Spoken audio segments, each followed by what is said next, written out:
Hello there! What is going on, everyone? Today we are going to be unboxing the X-Wing Battle over Endor scenario pack from Atomic Mass Games. This is basically the chance to have a Star Destroyer in your games of X-Wing. This is meant to kind of coincide with the battle that's happening at the end of Return of the Jedi, and you're going to be taking some of the iconic pilots from that battle and going up against the bridge of the Super Star Destroyer Executor and trying to take it down. There will be turbo laser batteries. I'm going to show you guys some other cool extras that I've dug up over the past. We have a contents list right here on the back of the box. We're going to open this box up. We are also still doing that $25 Amazon gift card giveaway. You've got a little over a week left to enter to win that, so all you have to do is be a subscriber and leave a comment on this or one of my videos. We are also going to be getting some news out of Adepticon later, in a couple of days. So that will be very, very cool. So stay tuned for that. Hopefully there'll be some more X-Wing news and we'll be able to talk about it. So if you guys are X-Wing fans or fans of other tabletop games, you're in the right spot. I do talk a lot about Star Wars, sci-fi, geeky games, tabletop games, miniatures games, beautiful games, all kinds of good stuff like that. So let's go ahead and get this thing unboxed. All right, so now this was the $25 pack. Honestly, not terribly bad considering that while you're not getting plastic, you are getting some new ships, you're getting new content added to the game. I wish they would do stuff like this for Star Wars Armada and just card packs in general. Legion could really use some more card packs also. We've got some cardboard here. We've got a little scenario pack here. We've got cards and we've got a tracker. So let's see what we've got here. This is a kind of a thicker. It's not just a one sheet rules insert. This is multiple sheets.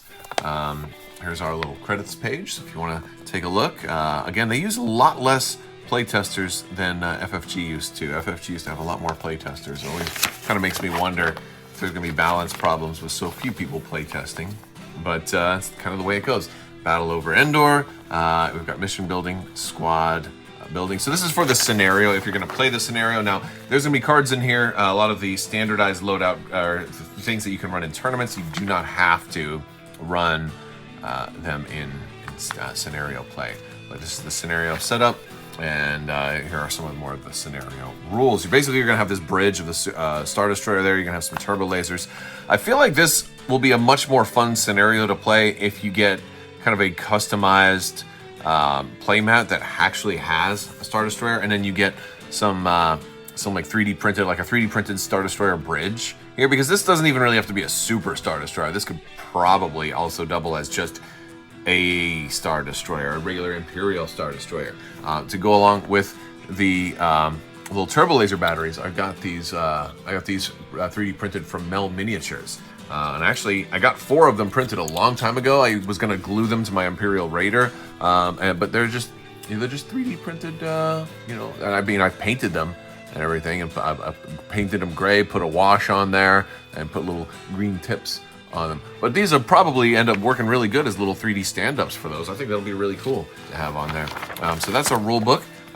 We've got some cards and some cardboard. Let's take a look at this. We'll zoom in closer before we kind of go over all of the cards. I think this is a tracker for the command bridge and for the turbo laser batteries. So you've got like 20 health on the command bridge here, and then there's that on the other side. This isn't the command bridge, is it? It's got to be they've got to have a whole cardboard sheet dedicated to it. I don't think they would put this little card on the back.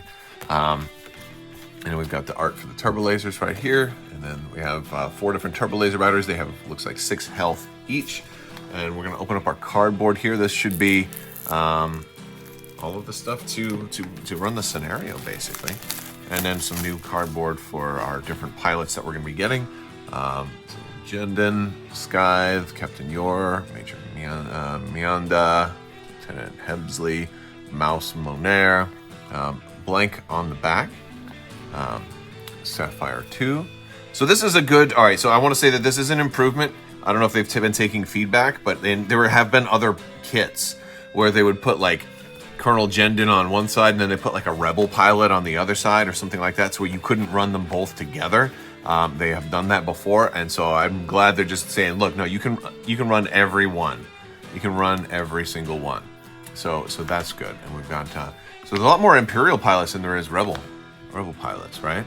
Endor, Gemmer Sojan, Kendi, Adele, Aiden Fox, Tycho Selchu, and Arvel Krind. I'm guessing for any pilots that already exist, like a Wedge Antilles or whatever, I guess they want you to reuse the same Wedge Antilles base that you already have and stuff like that. I think there's a Wedge Antilles in here. Is there a Wedge Antilles in there? I mean, there's a lot. Well, there's Lando Calrissian is in here. Wedge Antilles is in there. Yeah. So there's no new base for Wedge. Only new bases, I guess, for new pilots. So that's what it looks like so far, unless I'm missing something. No, they're all in here. Okay, so these are our turbo lasers. These are a little bit larger, you know, like just to compare these to like a normal ship base. They're a decent amount larger, like almost medium base size, but nothing in the middle. So if you get those mill miniatures turbo lasers, you can kind of set those on there too, and that would look pretty cool. All right. So there's these. We got some tokens on there, and they labeled them Turbo Laser Battery 1, 2, 3, and 4. These do have something on the back, so they have the graphic on the back, which is kind of nice. We've got our Star Destroyer bridge, which is going to be 2 different sections. This is going to be space on the background.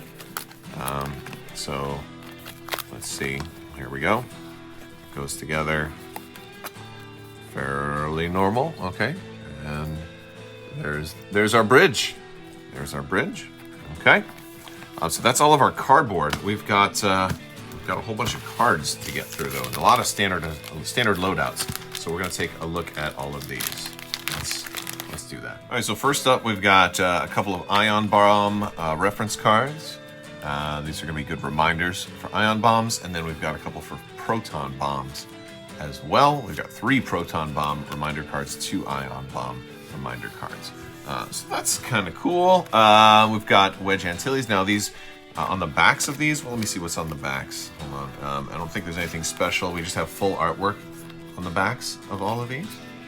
So I'm just going to show you guys the backs of all the cards. I believe it's going to be the same artwork that's on the front, just the full version of it, which is very pretty. They're very pretty full artwork on the backs of all of the cards. I could have probably done this at the end, but I'm doing this first so you can get an idea. And I like that they credit the artists on here. Matt Bradbury has quite a few of them. Matt Bradbury, awesome work, as well as all of the other awesome folks that we've seen do great work here at the Hixaloid Studio. I love that one, man. Some of these would be really cool to, like, if I ever had a bigger home or a gaming store or a place that I could display lots of artwork, I would love a lot of this artwork on display. That would be incredible. All right, so let's start off looking at Wedge Antilles here. I'm not going to read everything because we do have quite a lot of cards to go through, and I don't want this to be a 2-hour-long video. So Wedge Antilles, he's going to be Initiative 6. He's got It's a Trap, Predator, Advanced Proton Torpedoes, R2A3, and the Locked Dust Foils, and after you perform an attack that hits, gain a Focus token. We've got Endor.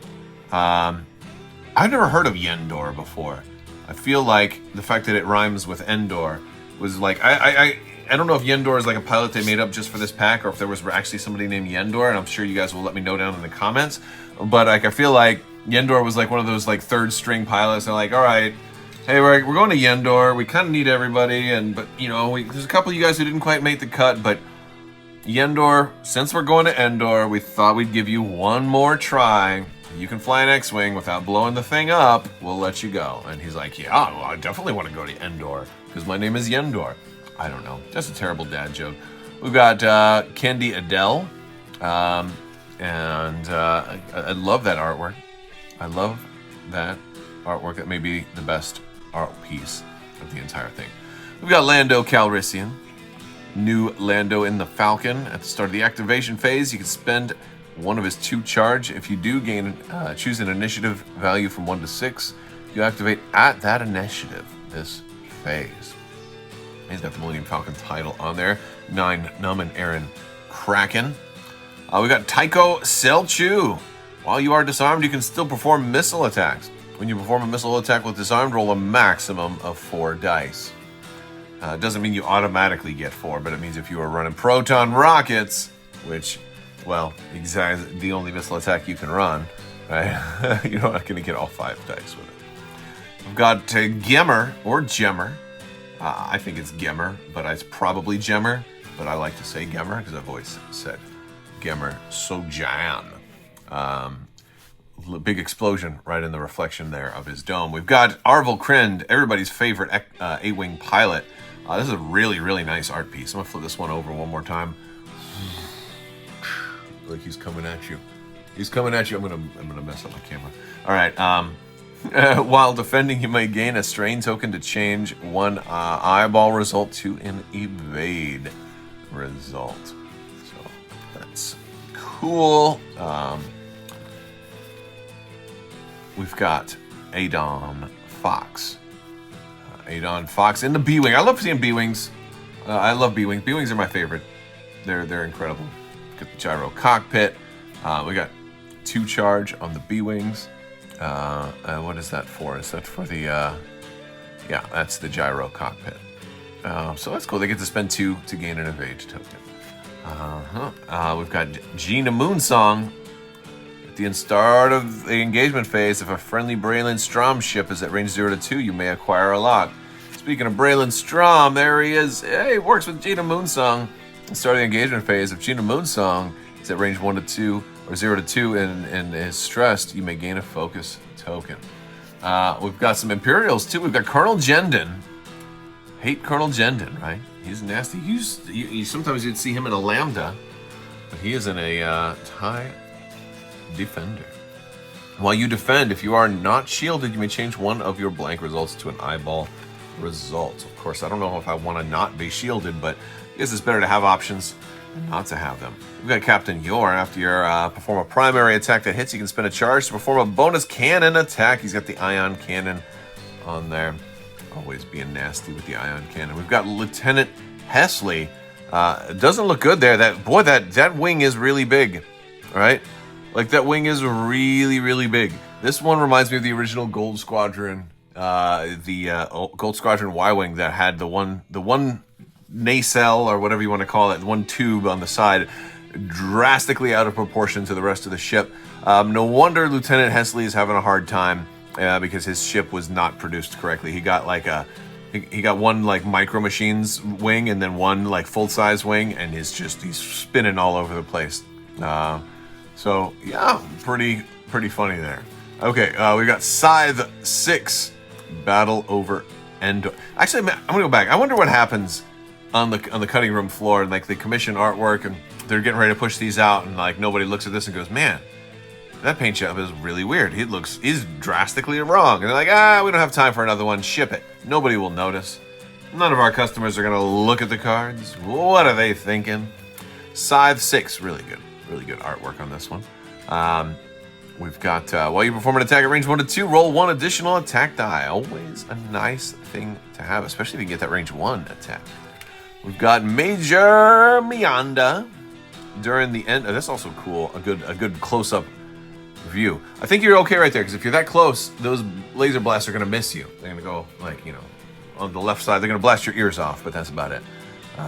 Love the fact that he's a shielded TIE fighter, though, right? Like, we got an extra hull over here.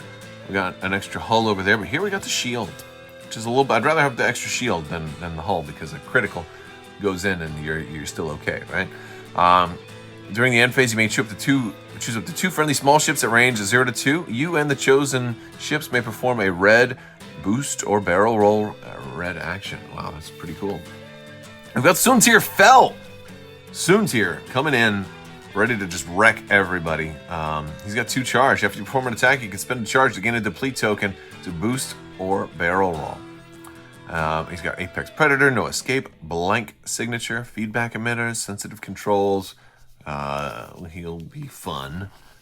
We got Major Monair and the Interceptor as well with a shield.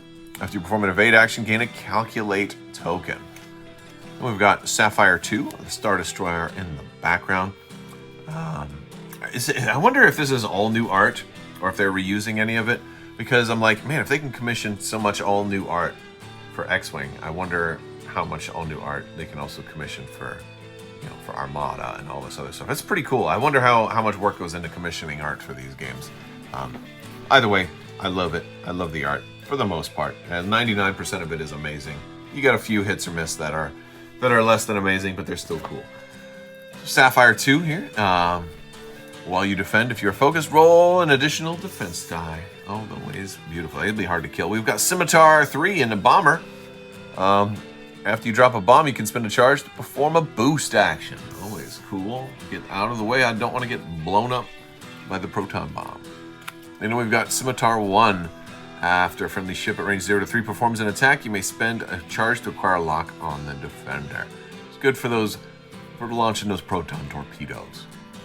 Now, we do have a couple other things. Those are all of our ships. We also have the command bridge here. So this is going to be the stat card for the command bridge. It's going to have 20 hull, getting 2 shields back a turn, 2 charge back a turn. And it gives some different things. He's got damage tracking, battle stations, all power to bridge deflectors, and concentrate firepower. And we are going to get 4 copies of the turbo lasers. I believe they're all the same. We got turbo laser battery 1, 2, 3, and 4. So yeah, they're all basically the same. They roll 2 dice normally and 6. But they have this whole special thing where they're actually better at a distance than they are, and they're worse up close. So they have the opposite of kind of normal rules. Those are our cards. All right, guys, that was a look at the Battle of Endor pack. Overall, looks pretty cool. These things are kind of super thin, and it'd been nice if they had to put these on the like the thicker card stock, so you could have a thicker damage tracker. But other than that, the art looks mostly good. We do have the one kind of weird TIE fighter in here, but other than that, everything else looks pretty good. Be kind of cool to get a Star Destroyer going in your games of X-Wing. Let me know if you guys are planning to play this scenario pack, and let me know your thoughts. We'll see if there's any news coming out for X-Wing here in the next week. Adepticon just around the corner. AMG doing a big studio update, and then we'll have to wait and see what is the next. I will point out my closing thoughts. We've seen a lot of these standard loadouts come out of Atomic Mass Games. Everything they've been putting out for X-Wing lately has been more and more standard loadouts. But at the same time, we're also seeing a lot of X-Wings, a lot of TIE fighters. We've seen quite a few TIE interceptors now. You know, the Death Star pack, for example. You know, we still have seen nothing for First Order or Resistance. And I feel like that opening battle of Episode 8, you know, The Last Jedi's, that Dreadnought battle is ripe for a scenario pack like this. You know, there's a lot of ships that are missing, and they keep going back to the same. Like, we have so many X-Wing and TIE Fighter standard loadouts right now that I'm kind of questioning some of the wisdom behind the whole thing when there's so many ships that are being left in the dust. I'm curious your thoughts. Do you think we're going to see more ships get included in these new standard loadouts? I think this is definitely what they want to do in the future. They want everything to be standard loadouts. I don't think they really want a whole lot of list building going on. They're, you know, with between the way they treat generics and stuff, there's definitely a different vision that AMG has for X-Wing than FFG had for X-Wing, and it really shows in a lot of these. It seems like for the most part they want people playing X-Wings versus TIE fighters, you know, like going back to like that initial wave 1 of X-Wing, and that's fine and good, but you know, if you played a different faction, you're kind of left hanging when it comes to all of these new opportunities and all this new content for your game. Although I guess you have more opponents with diversified lists to play against, but not much for, you know, Separatists and well, a little bit. The Separatists and Republic got a little bit, but First Order and the Resistance got nothing so far. So hopefully they'll get some new stuff in the future. All right, guys, that is going to do it for today. I want to thank you all so much for watching. Big thanks to my patrons. You guys are out of this world and help make this whole channel possible. I will talk to you later. May the Force be with you. Live long and prosper. Be excellent to each other. The spice must flow. So say we all, and always wash your socks.